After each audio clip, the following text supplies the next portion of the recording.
December 2025 కర్కాటక రాశి మాస ఫలాలు ఏ విధంగా ఉండబోతున్నాయో చూద్దామండి. ఆల్మోస్ట్ 2025 సంవత్సరంలో డిసెంబర్ మాసానికి వచ్చాం, సంవత్సరం చివరికి వచ్చాము. 2026 సంవత్సరంలో అడిగట్టడానికి ఒక సమయం ఉంది. సో కాబట్టి ఎలా ఉండబోతుంది ఈ యొక్క సంవత్సరాంతంలో చూద్దామండి. సో బీ ప్రిపేర్డ్ ఫర్ 2026 అండి.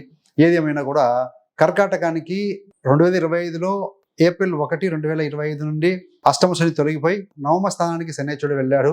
గురుడేమో 1000 స్థానంలో ఉన్నారు. ఇప్పుడు మనం డిసెంబర్ మాసంలో మరి ఆర్థిక సంబంధమైన విషయాలు చూస్తే, ఫైనాన్షియల్ మ్యాటర్స్ చూస్తే, డిసెంబర్ మాసంలో కర్కాటక రాశి వారికి ఖర్చులు ఎక్కువగా ఉంటాయి. కానీ ఎలాంటి ఖర్చులు అయ్యాయంటే ఇవి శుభ కార్యక్రమాల కోసం జరిగేటువంటి ఖర్చులు. 12వ స్థానంలో గురుడు ఉన్నారు. ఇంటి కొనుగోలు కావచ్చు, వివాహం కావచ్చు, పిల్లల విద్య కోసం కావచ్చు, ఖర్చులు చేయాల్సిన పరిస్థితి. కానీ ఈ యొక్క ఖర్చులు భవిష్యత్తులో ఆనందకరమైన ఫలితాలను ఇస్తాయి కాబట్టి చక్కగా మీరు ఖర్చు చేయొచ్చు. బుధుడు 5వ ఇంట్లో సంచారం చేస్తున్నారు కాబట్టి చిన్న చిన్న లాభాలు ఉంటాయి. అదేవిధంగా అనుకోని డబ్బు లభించే అవకాశం కూడా కనబడుతుందండి.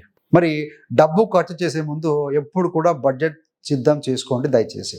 దైవ కార్యక్రమాలు అయితేనేమి, విద్యా పరంగా అయితేనేమి, దాన ధర్మాలకు చేసేటువంటి ఖర్చులు చేయడం ద్వారా దోషాలు కూడా తగ్గింపబడతాయి కాబట్టి ఇలాంటి వాటి విషయంలో వెనక ముందాల్సిన అవసరం లేదు. అలా కాకుండా పార్టీలకి, పబ్లకి ఇలాంటి వాటికి తగ్గించుకోగలిగితే మాత్రం చాలా బాగుంటుంది అని చెప్పాలి.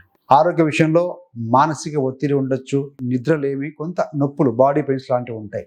ఏది ఏమైనా గత 3 ఏళ్లుగా మీకు అష్టమ స్థితిలో ఉన్నప్పుడు చూడండి, మానసిక ఒత్తిడి నుంచి బయటపడే సమయం మొదలైందండి. ఈవెందో ఏప్రిల్ 1వ తారీఖే మీకు మారినా కూడా శని వక్రీకరించి ఉన్నారు కాబట్టి పెద్ద ఉత్తమ ఫలితాలు పొందలేకపోయారు. సో మానసిక శాంతి కోసం ధ్యానము, ప్రాణాయామము, బ్రీతింగ్ ఎక్సర్సైజ్ చేయడం వల్ల చాలా బాగుంటుంది. సంక్రాంతి వరకు కూడా ప్రతిరోజు పసుపుతో చేసిన దీపం వెలిగించండి, చాలా అద్భుతమైన ఫలితాలు అందుకుంటారు. భాగ్యాధిపతి గురుడు. పిల్లలతో సమయం గడపడం, సంగీతము, ధ్యానం ఇవన్నీ కూడా మానసిక సమతుల్యతను ఇస్తాయి అని భావించాలండి. మరి ప్రేమ సంబంధం, బాంధవ్యాల విషయంలో చూస్తే డిసెంబర్ నెల ప్రేమ జంటలకి, అదే నిశ్చితార్థం చేసుకోవాలనుకున్న వారికి కూడా అనుకూలమైన కాలం అని చెప్పాలి.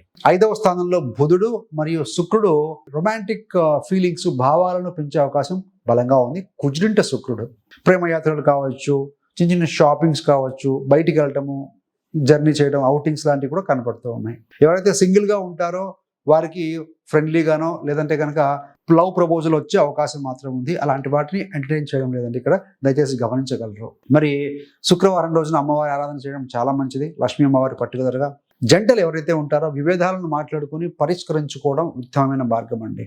మరి 6వ ఇంటిలో 6th హౌస్లో ధనస్సు రాశిలో 4 గ్రహాల సంచారం ఉంటుందండి. 6వ స్థానం అంటే ఏంటి? శత్రు, రుణ, రోగ బాధ. సో కాబట్టి పోటీతత్వాన్ని పెంచుతుంది.